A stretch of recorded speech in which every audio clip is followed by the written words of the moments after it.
Breaking news, আজ 22 জুলাই মঙ্গলবারের সকল বোর্ডের এইচএসসি ও সমমানের পরীক্ষা স্থগিত করা হয়েছে।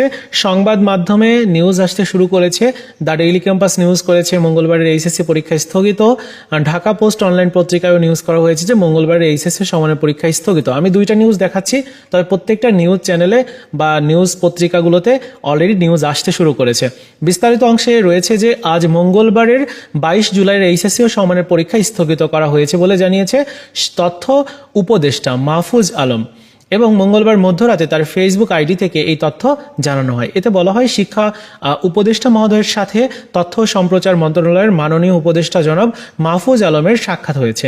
আজ মঙ্গলবার এইচএসসি পরীক্ষা স্থগিত হওয়ার সিদ্ধান্ত জানিয়েছেন মাননীয় শিক্ষা উপদেষ্টা।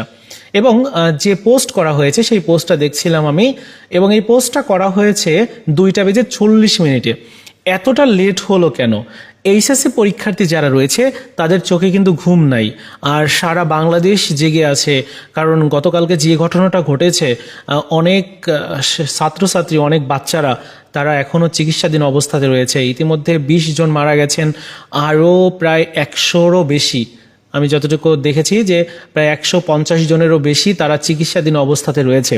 আগামীকাল রাষ্ট্রীয় শোক হিসাবে পালন করার কথা রয়েছে, তবে আমরা ওইটা পালন করতে চাই না। আমরা যেটা চাই সেটা হচ্ছে যে যারা চিকিৎসাধীন অবস্থাতে রয়েছে তাদেরকে সুচিকিৎসা, উন্নত চিকিৎসা দেওয়া হোক, তাদের প্রয়োজনে দেশের বাইরে পাঠানো হোক, অন্য দেশে পাঠানো হোক তাদের চিকিৎসার জন্য, যদি আমাদের দেশে সেরকম চিকিৎসার ব্যবস্থা না থাকে। কেননা গতকালকে যে অনাকাঙ্ক্ষিত ঘটনা ঘটেছে, এইটার দায়ভার সম্পূর্ণ সরকারকে নিতে হবে। কারণ ওই রকম একটা জনবহুল জায়গায় প্রশিক্ষণ নেওয়া বিমানকে কেন উড্ডয়ন করা হবে? প্রশিক্ষণ নেওয়ার জন্য তো আলাদা জায়গা রয়েছে, ফাঁকা জায়গা রয়েছে, সেখানে যেতে পারতো। কিন্তু ওইখানটাতে এই পরিস্থিতিটা সৃষ্টি হয়েছে। যাই হোক, যেটাই হয়ে গেছে, এখন তোমাদের এইচএসসি পরীক্ষা স্থগিত হয়েছে, এবং আমাদের জায়গা থেকে সকলের জন্য দোয়া রইল।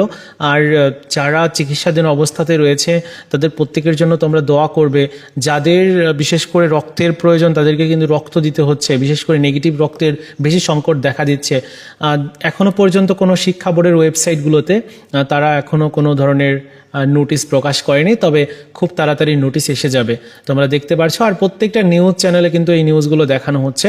সো এই হচ্ছে তোমাদের সর্বশেষ পরিস্থিতি, যেটা তোমাদেরকে জানালাম। ভিডিওটি এই পর্যন্তই ছিল। দেখা হচ্ছে নতুন ভিডিওতে। ভালো থাকো সবাই, ধন্যবাদ।